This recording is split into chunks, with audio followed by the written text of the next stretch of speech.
Hello, welcome to Forest Focus. We are live, I think. Nottingham Forest continued their pre-season build with a 1-1 draw against Sunderland on Friday in Spain. With new signings in place and players looking fit and sharp, is it all coming together nicely? We'll discuss a few key individuals from that game, transfer news, and look at some possible starting 11s in the company of, first of all, Greg Mitchell. Greg, you spotted why we're late. How are you doing? And please explain what went wrong. Well, we were on time. I think we were all feeling like we were quite smug in there, and noticed that you didn't actually press live. So it was a nice little moment to be able to tell you that. So we've just had a good 5 minutes chat between the four of us. So, yeah, we did the first 5 minutes of the podcast with no one watching. There are people watching us now. Good to have you all with us. Second guest today, together at Trent Bridge. You'll notice if you're watching on YouTube, are Reds legend Garry Birtles and Michael Temple. How are you doing, chaps? We're not happy with this. We're used to working for really credible professional media outlets. Absolutely. It's shambolic. It really is. Hey, yesterday the West Indies capitulated. Now you are, Matt. I'm glad the West Indies capitulated. I'm glad the West Indies folded because it means Temps is with us because he might not have been. But yes, before we get started, you'll have noticed the new music in place. We'll have an intro video updated as well. But thanks to Tom Parry for sorting that out. Lots of people hated the old one. So hopefully people like this one. I do. I think Tom's done a really good job. Right, let's get started properly this time. Forest drew with Sunderland on Friday. Beat Chesterfield. I'll look at the comment, whatever it is that Greg's laughing at shortly. But Greg, while I look at that, tell us what you made of pre-season so far and how we're shaping up. I went to Chesterfield, really enjoyed it. It's just, I do like getting a pre-season game in just to see like any of the youth players come through, or it's a good chance to see the new players. And every one of them put in a performance to say it was the first game. And then I feel like that's continued a little bit more over in Spain. So there's a nice positive feel around the place at the minute, and I know it's only pre-season and I'm the worst person on earth to get carried away, but I've enjoyed it. There's some bright sparks coming through, and there's also some headaches for the manager that I think he didn't realise he was going to have, because there's players that have already been at the club we thought may not feature again. He's put in 2 decent performances so far. Yeah, we'll get into all that. Talking about getting carried away, Greg, didn't you have a bit of a heavy night the other night as well? Get carried away then? I don't know. I mean, it's the cricket, isn't it? It's cricket season. You're allowed to have one, and I'm sure Temps will back me up and say I wasn't too bad at the cricket, just had a very enjoyable day.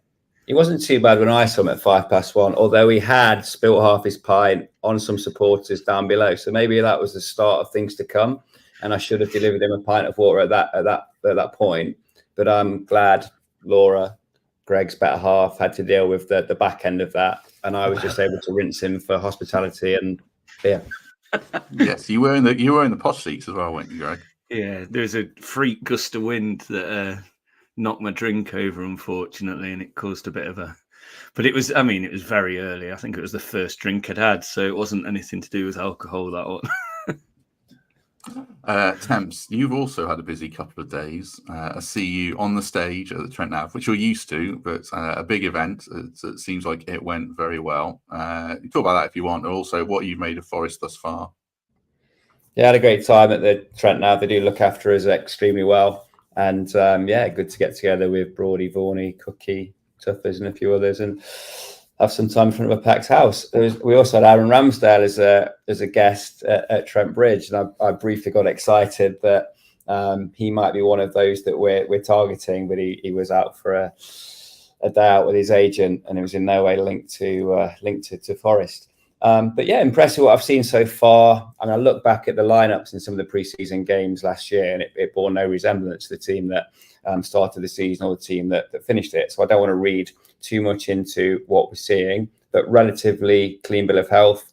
As Greg said, I think there's potential for someone to emerge who had perhaps been forgotten. Omar Richards is an obvious name who's got it within him, certainly, to get to this level, and just had such a disjointed time since he joined Forest. So yeah, pleased that everyone's tuning in. Seems great that the fellas have got away and got the camp going in Murcia and are getting great facilities, decent opposition over there, and getting some miles into the leg. So, every reason to feel optimistic at this stage, but so do all 20 teams in the Premier League. And I think it's still far too early to tell what kind of outfit we're going to be.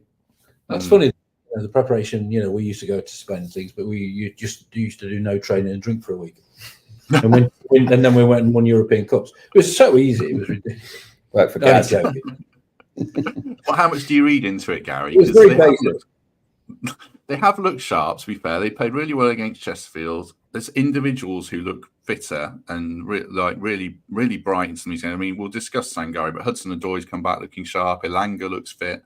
How much do you read into a couple of games, though, so far? Well, look, let's put it in perspective. Pre-season training is just paramount for getting yourself fit. 100%, nothing else. It doesn't matter if you lose the games. It's there to get the players, the squad, everybody 100% focused to start the season. And it's important more for strikers than anybody else, because that confidence, if you have a good pre-season scoring goals, sets you up beautifully for the start of the season. And with the first 3 games, and this is no disrespect to the teams we play, it couldn't have been a better start for us. So the preparation is paramount. Get yourself right mentally and physically. Strikers, get that confidence there. Just hit the field running. It's weird. I was looking at some other clubs' fixtures. Some of these teams are playing. Fulham got 2 games, and other clubs don't start till next Saturday. I think Arsenal got 3. The way teams do pre-season now is different. It's a bit weird. I suppose as well, Temps, what I'd like to see, I agree with Gary completely, but it's just like patterns of play. And I think you can see we're playing quite high. It seems like we're pressing high in these friendlies. I hope that's a sign of things to come, because what you referenced there last season under Steve Cooper, it does feel like we're more cohesive at this stage, and you can see what Nuno wants to do, I think.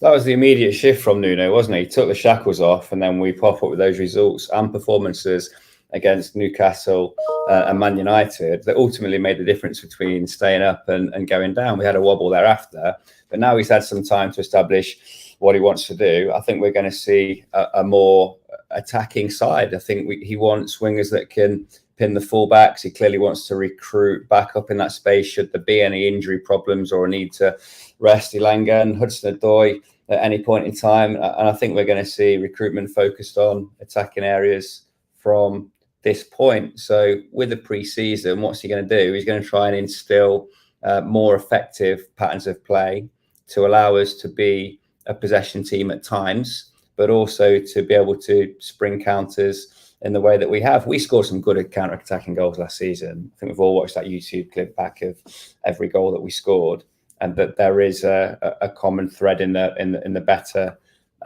moments of our season that we get from back to front in double quick time. A lot of that down to the passing ability of Murillo, the attacking nature of the fullbacks, the dribbling qualities of Anthony Elanga and Callum Hudson-Odoi, and the very best of Morgan Gibbs-White when he was on song in particular matches next year. So I think if we can have that dual threat of the counter, but also being able to mount more meaningful attacks from more considered possession, we can be a more effective team and look to get towards a 6 to 10 point improvement, which I think is a realistic aim for this season. Someone asked me the other day if I think Nuno is going to get through the season, and I hope so, because I think that would be a sign that we have kicked on, we have been more effective, and we can see with our eyes the changes that he's trying to impact on the side. But if you look back through time, there's been very few players that have gone through a full season. Steve Cooper, despite his achievements, managed to do it once, had one full season at Nottingham Forest. So really hope he does. And I hope that's the result of him impacting a slightly more attacking style after a period of considered recruitment. Well, there was a lot of chat, wasn't there, at the end of last season? Will Nuno still be here this season? And, a lot of people saying, perhaps he should go. But I was one who said, right, let's give him a chance. Get this pre-season right. Get his players in that he wants, his squad, his way of thinking, his way of playing, and just take it from there. And hopefully that's what's going to happen. I bang on again about the need for a striker. We need a striker. Said that last season. When you got injured and Wood got injured at the same time, then you start to struggle. We don't want that. We want a good start to the season. And, by getting a striker in, it just I think it takes the pressure off a little bit. If those players in midfield who have got to chip in more goals, you can't always just depend on your strikers to do the business. It's a team game, it's collective, and everybody has to chip in. I do want to come back to strikers. We've got a whole section on that with Garry around what we've got and what we need, which he's touched on there.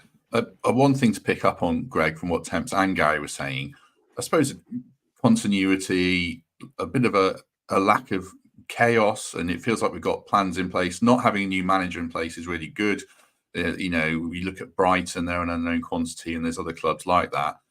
Do you just kind of like that it feels like we've got, we're lining our piece of the dominoes up and slowly knocking them down? It feels pretty comfortable to me so far. It all started with the mini transfer window shutting, and we came out of it so successfully, and I think it's continued through there. Do you know, just going back to what you were talking about pre-season and Fulham only having 2 games and things like that, it's become increasingly more like a commercial thing for a lot of these clubs pre-season now. And I love the fact that we've just stuck with it, had some, decent lower league opposition and building it up to, obviously, I think Villarreal, the last game, to really ramp it up to get us used to that Premier League style quality. So I think we've got a pre-season bang on this time. And yeah, the recruitment's been steady.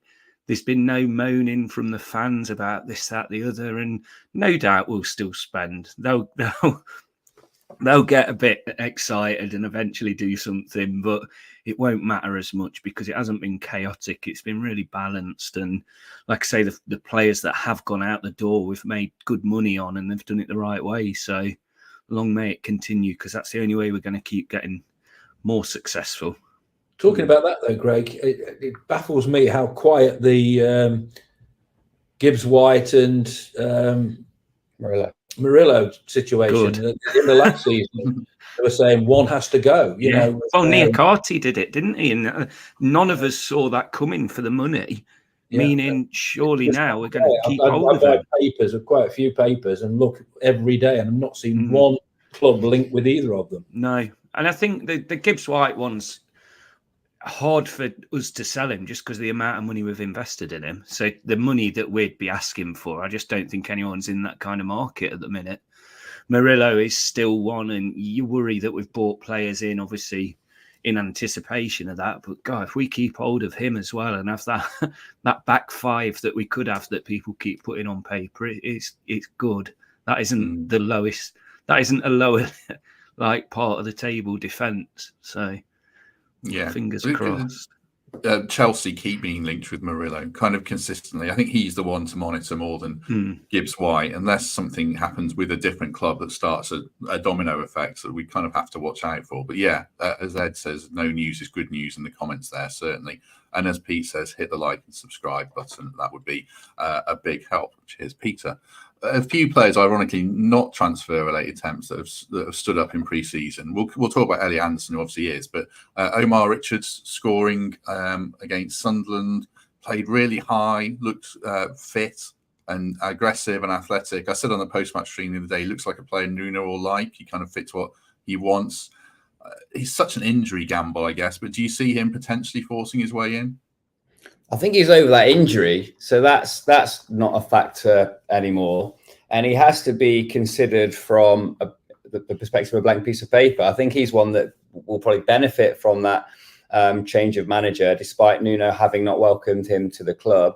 He had a period of time there since his appointment where he just had to survive in the Premier League and try and get Forest into a point where they had the potential to gain more points the following season. So I think everybody gets a clean slate. It wasn't really time for too much experimentation. So by and large, he stuck with those players that were tried and tested and didn't tinker too much. He's had an opportunity now to stamp a bit of an influence on recruitment. And Omar Richards has been delivered, fully fledged, ready to play, and has had the chance to impress. He'll be super motivated. And I do see a story in which he forces his way into that side. He'll have a lot to do to display Solarena, who was one of the standouts, I thought, last season, but wouldn't it be good if he could run him close, maybe get on a bench a couple of games early in the season, have some minutes and see what he can do? Because you don't play for Bayern Munich without being a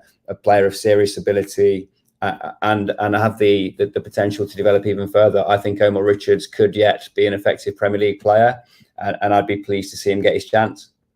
Yeah, I really hope he has a season where he's just fit and eligible to play, and maybe around that first Carabao Cup game, you look at him for a start. And if he's playing really well, then maybe Nico's the one who comes under pressure, and Aina can play on the right. But it's good to have those options. And when you remember him and at Reading, him and Elise went together, and now Elise is the one at Bayern Munich and flying. But like Temp says, Elise, Omar Richards was at Bayern Munich. He's obviously very talented, so we could see him playing and flying.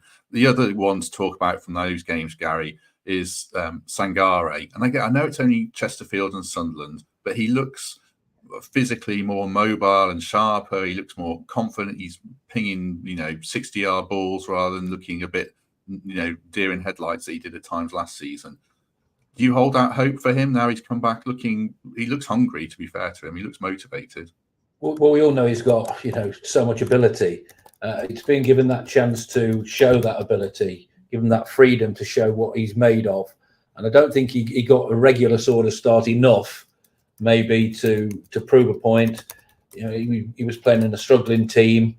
And sometimes when you're in that situation, it's not very easy, because you're expected to be the one to stand out and to do this and to pull the strings in midfield. And, that pressure can take its toll on you, because in that position in midfield, you're deemed to be the playmaker. You're the one who's got to make the passes. You're the one who's got to contribute. You're the one who's got to bring the strikers into play. And, you can get that load on your shoulders, and it can get to you as an individual. I just think Nuno, by the time he's got the season start, he's just got to get no doubt in his mind what his best 11 are. He has to get that very quickly in his mind, and he'll give everybody a chance to prove a point, I would think. But by, a week before, you just want to know that starting 11. And, Sangari's good enough to get in that starting 11 without a doubt. But, it's all about hard work. It's all about consistency. And it's very difficult to get consistent when you're not a regular player in the side all the time. So it'd be very interesting to see how he starts this season. Yeah, people in the comments referencing, malaria, I think he had when he came back from AFCON at one point. So, yeah, lots of mitigation for him, certainly. I can hear every keystroke when you type, Temps, by the way. I hope other people can't when you're sending your work WhatsApps or whatever it is. But, yeah. I could see Matt's face grimacing as you were typing. I was enjoying it. He was actually sending something through saying, what a good presenter you were, Matt. And I think it's just a There's a complaint, actually, Gary, about the 5 minutes we wasted between 11 and 11:05. I think Temps is in the comments. I think so. Last player we talk about before we get into some possible starting elements and a bit of transfer chat. Elliot Anderson, we discussed him a little bit. I really like how he's looked so far, Greg. He receives the ball in really clever positions, and he's always kind of on the half turn. You can see what's in front of him. You can see he's a player, I guess, can't you? Yeah, and you could see why Newcastle didn't want to let him go. He's going to be a real headache because he's in an area of the park that's quite busy for us and full of talent, and fantastic that Nuno's got to start fitting these quality players in. And I really do think he's going to play a lot of games for us. He's young, fit. He speaks really well as well after the games when he's done his interviews. You can tell he's hungry to play, and he could be an unbelievable talent. The price tag comes with so much pressure, but he doesn't seem to be feeling that, and he's exciting. And I really hope that they somehow find a place for him, because it's certainly not going to be in place of a Gibbs White, but he could contribute massively for us this season. So yeah, excited, and I'm glad you've spoke about Sangare as well, because he has been good and he is worthy of a second chance, I feel, this season. Yeah, he has been good. Quite a few of them have been good. Young Zach Abbott as well. Centre half's an interesting one. Maybe a loan for him. Moreira, the right back.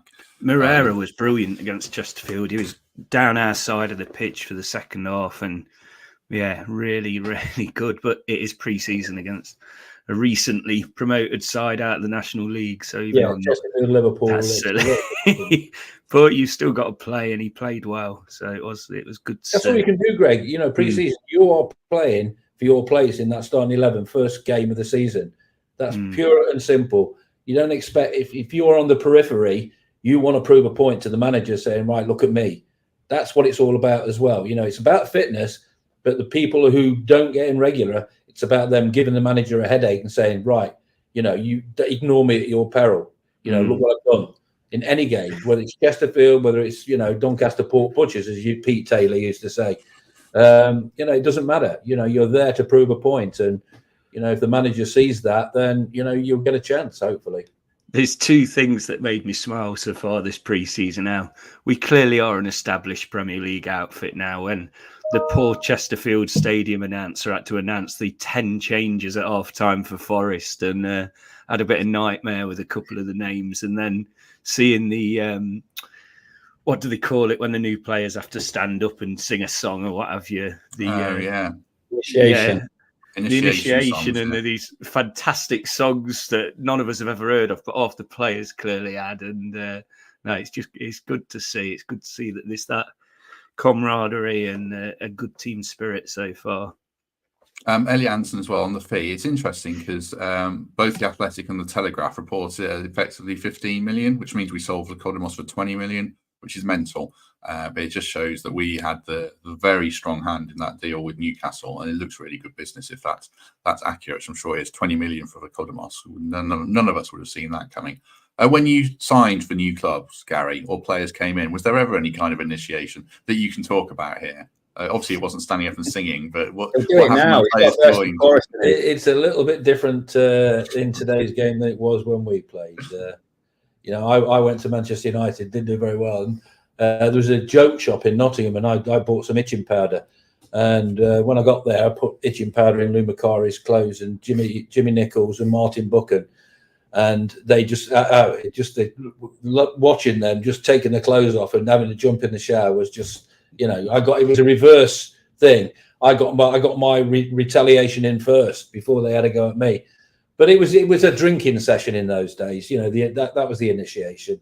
You know, you went out and you made that player who came to your club very, very welcome, did everything you could to, you know, embrace his talent and his ability and, you know, make him feel at home. It was that's how it was. I mean, I can remember going to Grimsby, and I was nervous going to Grimsby, but I had Keith Alexander at Grimsby, who I played with non-league in Nottinghamshire, and he was brilliant, you know, in introducing me into the, you know, the group. And you want people like that who can do that, because, you know, people in the dressing room are very important. You know, you need somebody who's got the nous to be able to, you know, pick up on, you know, what's going wrong, or, you know, try and lead them in the right direction. You don't want one captain, you want a team of captains. And, you know, luckily through my career, you know, I had that in abundance.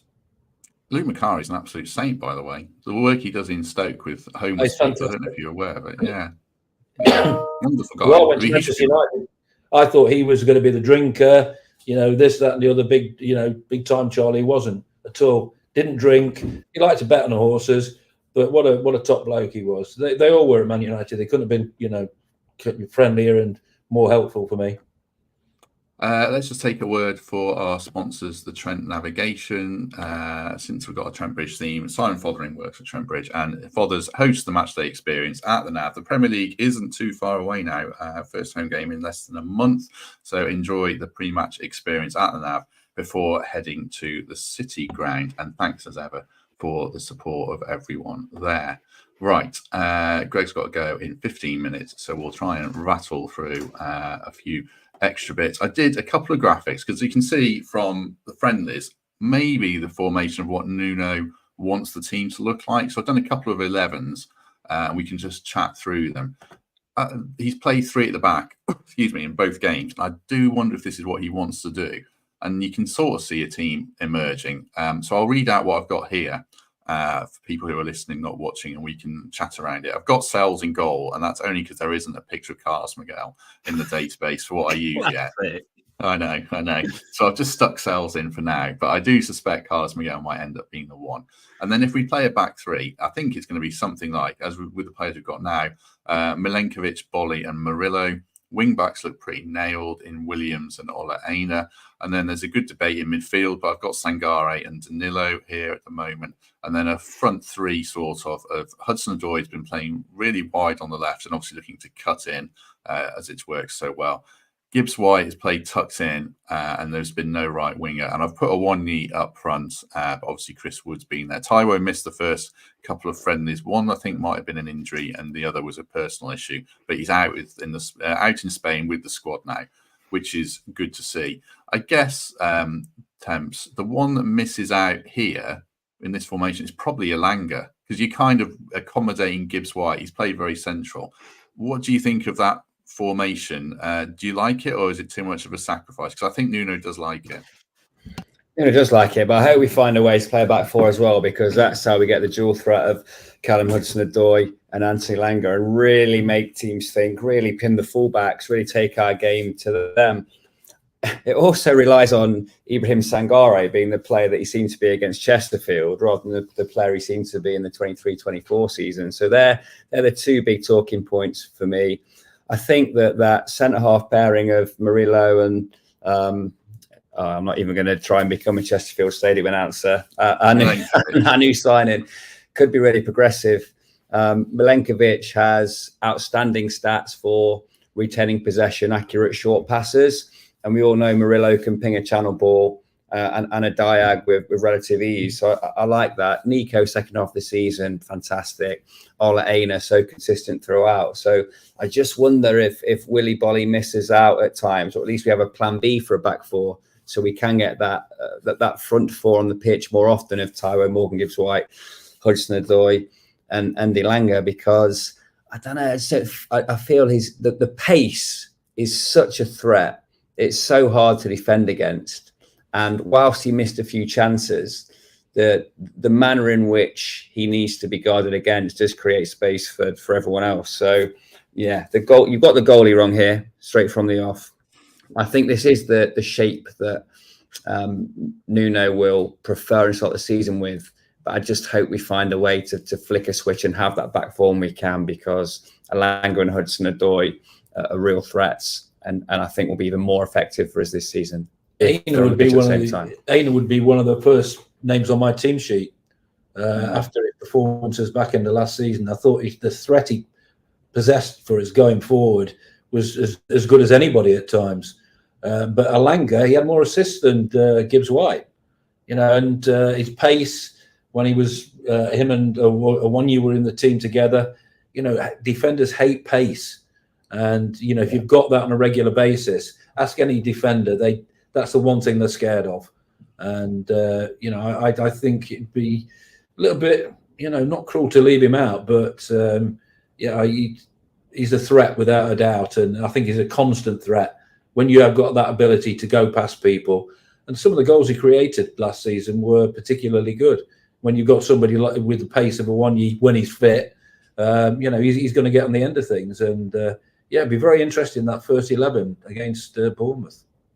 I think Gibbs-White ended up on 10 assists. A couple of them were passing it to Hudson-Odoi to curl in, and Elanga ended up on 9. So, but he really was, the classic assist of crossing it to the back post more. So I want to ask you, before Greg comes in, just on the strikers, Gary, then. I know you think we need another one, but as the two we have right now, I put Awoniyi in this team. Taiwo's missed a couple of friendlies, but if he looks fit and flying, who would you prefer for game one, Awoniyi or Wood, if they're both fit? I would say Awoniyi because, his pace and his physical threat. He's a nuisance. He's every centre-half's nightmare. He'll go beyond. He'll come to the ball. He'll hold it up. And he's got that knack of being in the right place at the right time. Chris Wood did brilliantly last season. When he came in, then it tailed off a little bit, and he got a little bit of stick. I think unfairly, the games against, was it Man City, where he fluffed it a little bit, but he was still brave enough to get into positions to be able to miss things, and that's a sign of a good striker. It's very difficult when things aren't going for you. you could hang out and perhaps you shouldn't. I did it when I was at Man United, I can remember. And it's one big regret. You should always have the bravery to go in there and miss it. But you keep hearing these little things about Awoniyi. He's never fit. He's never fit. There's always something wrong. Well, hopefully, if he starts 100% fit, we'll see the best of him and, the consistency of him. It was in dribs and drabs at times last season. But I would still get another striker in, if at all possible, because both of them got injured. We lost 2 centre-halves in the same game within minutes last season. So those things can happen. I think it's, you've got to go for a stellar signing, a little bit. You're not going to get the big stars striker-wise, but the strikers out there who, you could maybe get involved with and bring to the club. Yeah, I always favour Awoniyi. I think this comment here, Teapot, he's got such a high ceiling. Like, he's a real proper Premier League quality 15-goal striker if he can stay fit. If we do sign another striker, I was thinking about this earlier as well, I kind of hope it's someone who can play a couple of positions to get them in the team. Like, Liverpool have got Jota and Gakpo, Arsenal have got Havertz, Spurs have got Son. Obviously, those are higher up the table, but they're examples of players that can stay wide and make it, still influence the game and not be sat on the bench for big money doing nothing. What do you think of that team, Greg, and any particular players that you want to talk about? It's the defence and obviously the new goalkeeper. It's like we're setting up to stop the crosses, and that's our biggest killer, isn't it? And having that height at the back, it's going to save us so many points, because we know we can attack, we know we can get teams on the counter, we know we can score goals, but it's what's been happening at the other end that's been killing us. So my only other thing, and I agree with some of the things in the comments, I think there's only one player there that's the obvious captain for me as well, and that's Gibbs White. He's going to play every game. He's clearly, got the respect of his teammates, and I think you look at that now, and unfortunately, Yates probably isn't going to be playing as many games the way it's going. And so, we need a proper club captain. And I think Gibbs White's nailed on for that.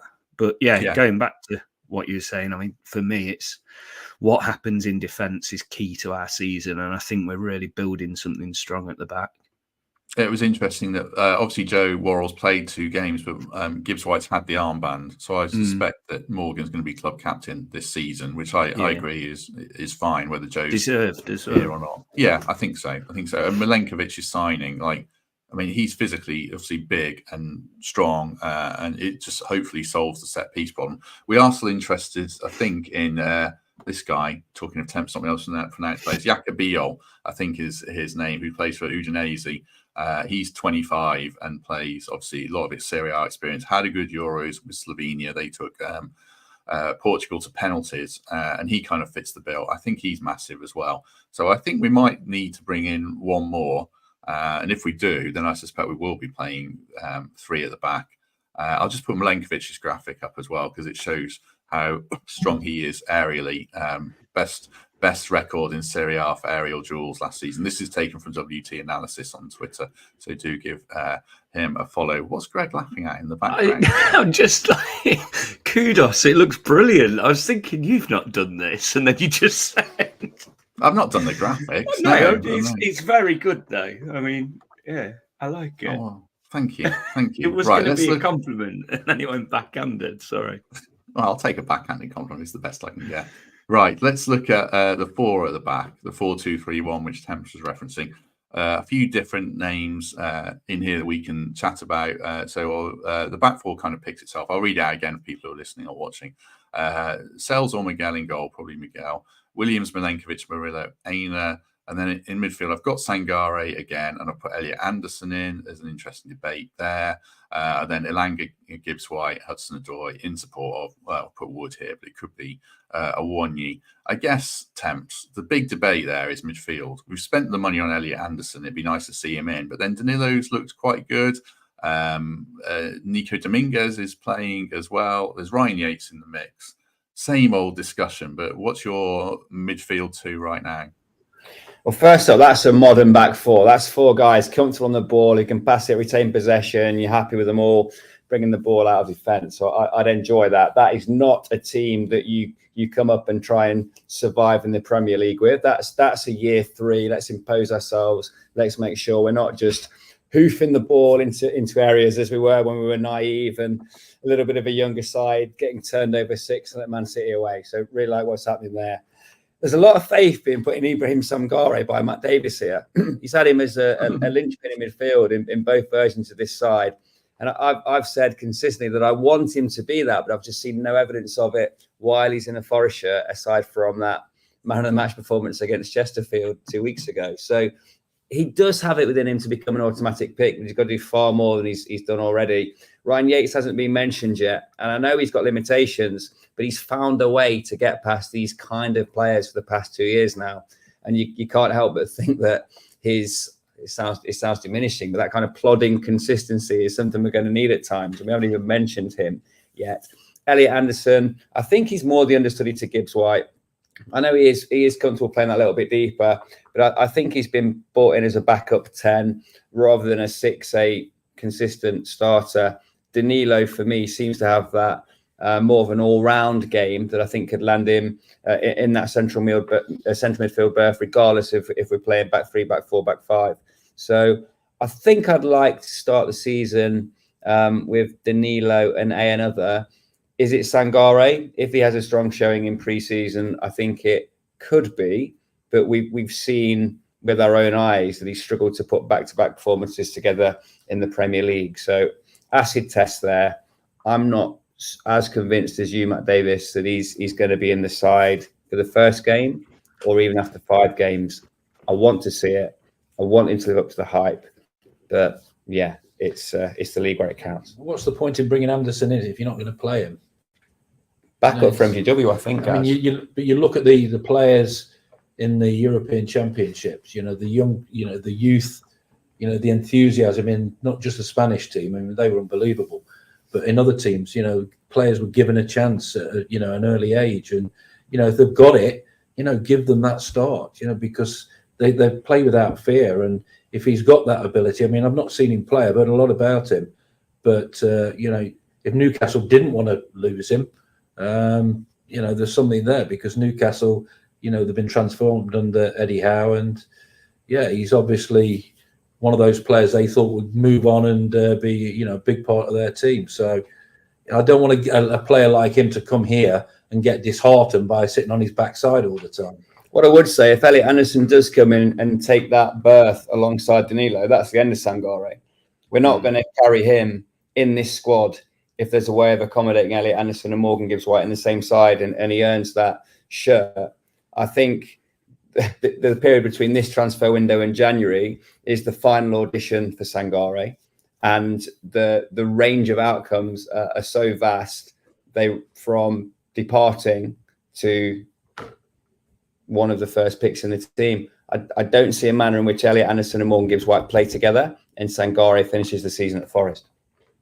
I think it's about play. It's about ceilings. That's why Yates isn't in the team, because I love Ryan Yates, obviously. But how high can you get in the league with Ryan Yates in the team? Probably not to where the owner's ambitions want to be. But Sangare, in theory, you can see what he can do. He just hasn't done it. And like you say, if you're not going to play Sangare as a 6, I'd kind of like to see Danilo play as a 6, and with Dominguez or Anderson, we'd be quite open and attacking. But they're players with more potential than Yates. Much as I love him and think I definitely want him to be in the squad, if Ryan Yates is starting 30-odd games a season, either he's really raised his game again and risen to the challenge, or we're struggling. So for me, it would probably be Sangare or Danilo right now as a 6. What do you think about that midfield balance, Greg, before you have to go? Oh, and any other business as well. Tag that on the end quick. I'd love to see Anderson and Gibbs White play in the same team. I think it'd be a fantastic threat and opportunity, and that's going to be Nuno's biggest challenge and the players, because you can already hear people going, they won't be able to play together, or they can't play together, but they can. They certainly will be able to. The little joker in me is saying that we're building that squad big enough for the eventual Europa League run in a couple of seasons, like these big teams have. You need 2 equally good squads, really. But again, it's just exciting, and Sangare is being linked with teams, it seems now. That seems to be getting a little bit louder. Keep hearing like 12, 14 million. Would that be tempting enough for us? I know we'd still lose, but kind of cut we're your not selling losses. him. We're not selling him to Fenerbahce for 14 million, surely. I'd be stunned if we sold him for that. Yeah, I would, but you know, these players ready to play, aren't they? And that's the thing. That's why Tempsy's saying you've really got to step up and show it. And the competition can only be healthy in those areas, especially those key areas in the pitch. You know, to have that much competition, who'd have thought that 2 or 3 years ago that would be like this, saying that all these players are almost too good to be on the bench, but some of them are going to have to be, and they're going to have to get used to it unless they manage to find something else, which is the perfect situation for a team to be successful, I'd say. Yeah, I think the fee would have to be way higher to sell Sangare than 14 million. Now, if he's looking bright, any other business, Craig, you've got to go? Yes, because my wife is threatening to release that video again if I don't talk about how. You need to qualify what that video is, because 99.9% of people watching have no idea. So you might do someone who looks like me being a little bit drunk on Saturday night after that's better. Temps hospitality all Saturday, but she's doing something amazing for Stand Against MND, and she's not much of a cyclist, and she's committed to do the virtual Land's End to John O'Groats, hammering the miles. She's committed to do it before September the 25th as well, which is Sam's birthday. So it's a big challenge. She started it on Wednesday. She's already hit over 70 miles. The downside is she's making me go out a bit with her as well. So I've got to do 20 miles with her this afternoon, and I'm still struggling. But her Just Giving is pinned to my Twitter at the top. So if anyone enjoys her giving me stick and knowing what we're both like, it's certainly a decent challenge, and I'm very proud of her. So if you can sponsor her, please. I'll give you some stick. She considers being married to you a bit of charity work.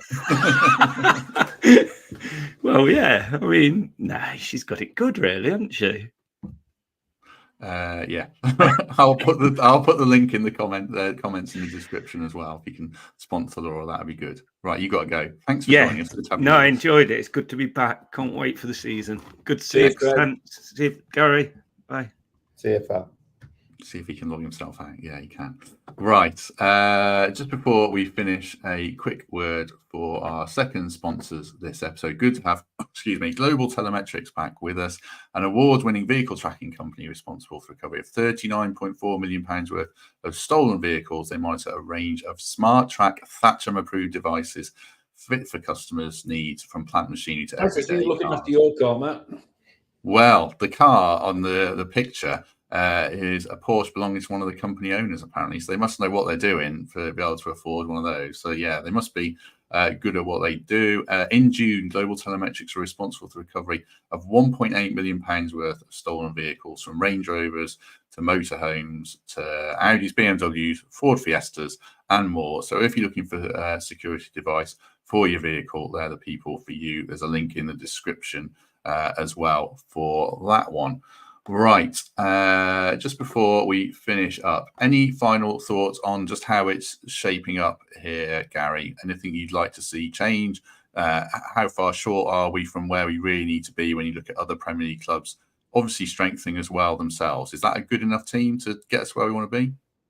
Well, you've gone with Wood up front, haven't you? I mean, every year. Well, yeah. I mean, yeah. What we have in place. How far short are we from where we need to be? Thing. You know, what system Nuno's going to start with. I think we always look better. I know you Temps might not agree, but we three at the back with the the threat of the pace going down the wide areas. I think we, the season before last, we stayed up because of that system. When we beat Arsenal the 1-0, we went to that system and it kept us up. So why not start with it? It's worth it. It's attacking. It gives the players the freedom to get forward in good positions.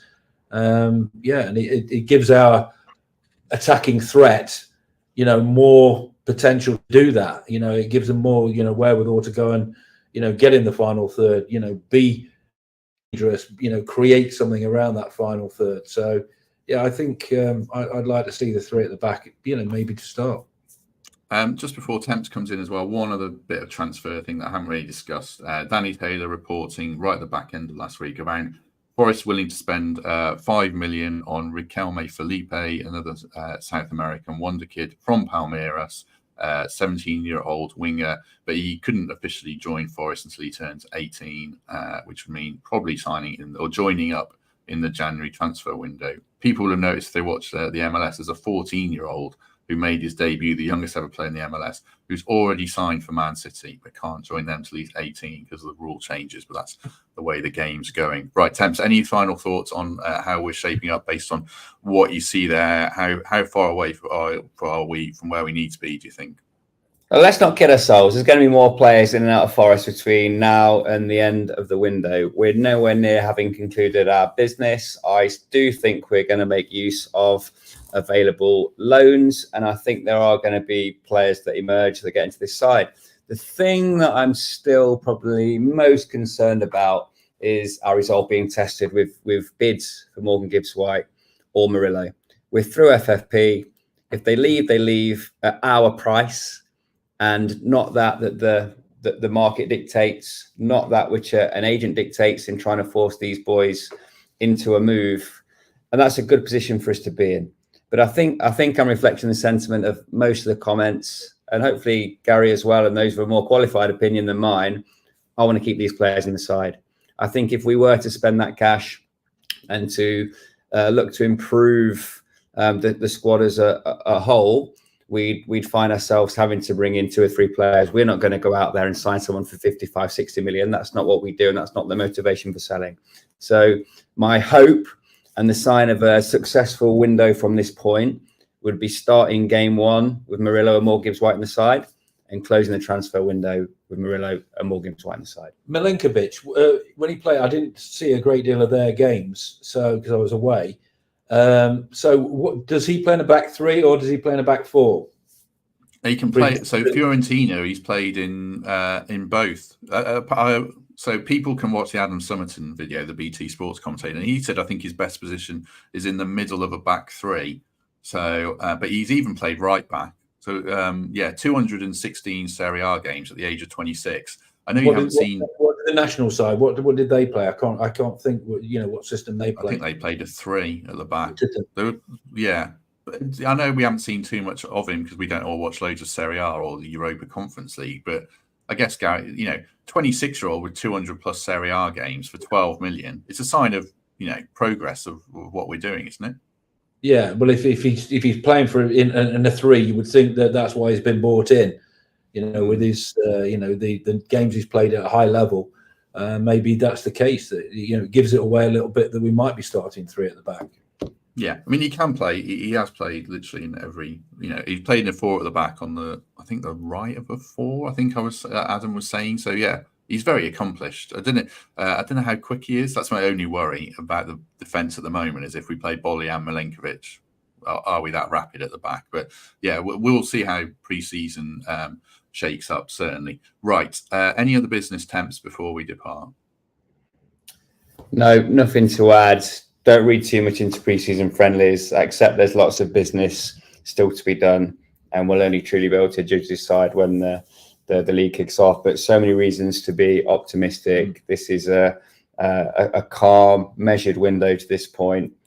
So much credit due to the club for the manner in which they shifted Mangala and Niakate to avoid a fire sale of one of the prized assets. And I think we should all take a lot of faith from those processes so far. So I am optimistic. If I'm going to nail myself to a prediction at this point, I think Forest will be 6 to 10 points better off next season than they were this, as a result of recruitment, but also as a result of those players that we're retaining being so much more prepared and accomplished as they gear up for another season with more familiarity. It seems a lot of positivity about, and that's what you want as a football supporter of any football club, and we are Forest supporters, and we're desperate to see them start the season well. We've got that opportunity with the fixtures. They've been quite kind to us, and once you get that confidence, if you win those games, then you can take that on. And we've got a couple of decent new signings. I'm sure there'll be maybe 1 or 2 more to come in, and I can't wait for the seasons to start now. Were you at the charity game yesterday in terms of any other business, Garry? Did you go to the Footprints game? No, I couldn't. I would dearly wanted to go, but I wasn't able to. I've known Tony for many, many years, and he was a wonderful guy. And it was sad not to be there, but going back, and that's where my wife Samantha, that's where her game was at Basford. Brings back those sort of memories. So it was one I wanted to go to, but I couldn't. Yeah, shout out to Footprints and Lisa Fox and Basford, who put on a good game. But Lewis and Kelvin played, so I'll pick their brains. They were on opposite teams, so find out how that went for them. Well done to Temps as well for almost giving away all those free tickets for the test match. I bet that was a logistical nightmare, but you got some good PR from it. Yeah, I don't think I'm particularly thanked by the ticket office for putting them through the administration process of issuing 17,000 complimentary tickets, only for England to smash the Windies in that final session. But we make these decisions with the best of intentions. Hopefully, set a bit of a precedent for other test grounds to follow when it comes to the treatment of supporters for day 5, and ensuring that people can come and watch sport in an affordable manner. But yeah, as you can probably tell, I've got some tired eyes here, some tired feet. Me and Gaz had a good chat during the game, but it wasn't all hospitality and beers. The Greg Mitchell experience, as I like to call it. Some of us had to graft. Particularly tired at this moment in time, and looking forward to having a pizza with the groundsman and everything else in a little celebration we've got at lunchtime. But yeah, brilliant week at Trent Bridge. Cricket season is upon us. Rockets are here today, but very much looking forward to the 17th of August and the return of Premier League football. Very good, very good. Last one from me, just quickly, is we've launched our FPL mini league. So if you play, the link is in the description and the code. But the code is lowercase e6, lowercase oyv1. So check out the link in the description, and I'll put it in the comments as well on YouTube. Hopefully sign up. We were discussing FPL on Saturday with Mark, and I totally forgot to plug it. So that was, it's there now. So do sign up. Right, we're back tomorrow. Speaking of Mark, we'll do a post-match show after the Millwall game with him, and Emily's going to join me. So do join us for that if you can. And then we'll be back on Wednesday as well with something looking back on that and whatever it is. Matt, I'll tell you what. Emily will be delighted when she comes back if the E. Anderson starts. I know, up. She'll be, that's me. Yeah, easy shirt on the back. Easy name on the back of the shirt. Yeah. God, how much are those shirts, by the way? Is that Temps? Is it 95 quid for a shirt? Is that just commercial reality now? That strikes me as a lot of cash. Hey, I'll point the wrong bit. I'm Team Adidas. Not a bad word against them. Do a fantastic job for me and Forest. I think the price of football is getting out of hand, isn't it, at times? And yeah, I can't defend the commercial realities, and part of my job is setting prices and making those decisions in cricket. But what I will say is Adidas has done a great job on the shirts, having a fully bespoke Adidas kit for the home kit with the stars represented, the European Cup stars represented in the design, is something I think we're all proud of. And I for one will be at the front of the queue to grab a home shirt pretty soon. Oh, any other business? Can I just say something? My grandson Oscar, he's gone to Cologne today with school. He's 12, and he's taken the number 9 shirt with Birtles on the back, and he's going to the Cologne ground with that, wearing that to rub it in a little bit. So well done, Oscar. Well done, Oscar. Love it. Love it. Right, well done, Grandad, winning the European Cup. Yeah. And now I'm looking for the shirt on the Forest website because I'm not sure. I only saw that price on Twitter. So if I've got that wrong, and it's actually less than that, I think it's 90 quid if you had the Premier League badge and a name to your back. I think it's 75. Okay. Right. Good. Yeah. Good clarification. So 75 quid, which to me is still mad money, but I know people, people love buying shirts and they'll pay it. But yeah, price of football is pretty mad. Right. Back tomorrow. Like I said, good to have so many people with us, 350 or so, pretty much throughout. Do us a favor if you haven't already, hit like on the video. That is a big help. Subscribe to the channel and give us a lovely review on iTunes, and you can become a channel member. Right, Temps and Garry all sat together. Thanks very much, chaps. Pleasure. Cheers, Matt. Cheers, Matt. Good to have you with us. Have a good day, everyone. And if we don't see you tomorrow, we shall see you soon.